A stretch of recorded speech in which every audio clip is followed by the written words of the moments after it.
Please take the wire and screw to the positive point of the LED.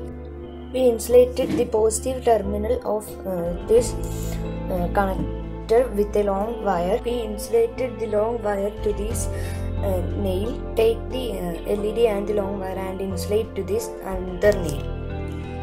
We insulated this also. Take the LED and insulate another wire to the negative terminal of the LED. We insulated another wire also and take the other side of that wire, connect to the connector. Place two nails here because when we break it will be joined and the light will be blink.